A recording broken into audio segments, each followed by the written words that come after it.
క్షణంలో పాముల ఆభరణాలుగా మారాయి కదా. ఒక క్షణంలో భస్మం శితాంగరాగంగా తెల్లని అంగరాగంగా మారింది కదా శివుని శరీరం మీద. ఒక్క క్షణంలో కపాలం కిరీటంగా మారింది కదా. శివుడు దలుచుకుంటే మన జీవితాన్ని ఒక్క క్షణంలో వైభవోపేతం చెయ్యలేడా? అది ఆలోచించాలి. దాన్ని ధూర్జుడు చెబుతాడు చాలా ధైర్యంగా. శివస్మరణ చేయండి. ఎంతసేపు వచ్చిన వాడిని కూర్చోబెట్టి కష్టాలన్నీ చెబుతారు. ఏడుపు మోహం వేసుకుని ఎందుకు వచ్చిన గొడవ ఎవరికి చెప్పకండి, పరమేశ్వరుడికి చెప్పండి, ఇంకెవరికి చెప్పకండి.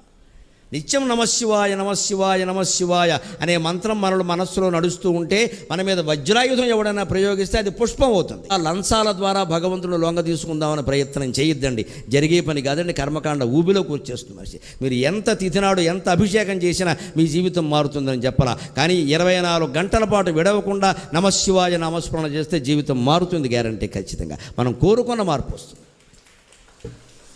ఎవడు మారాలన్నా మారతాడు. ఇంట్లో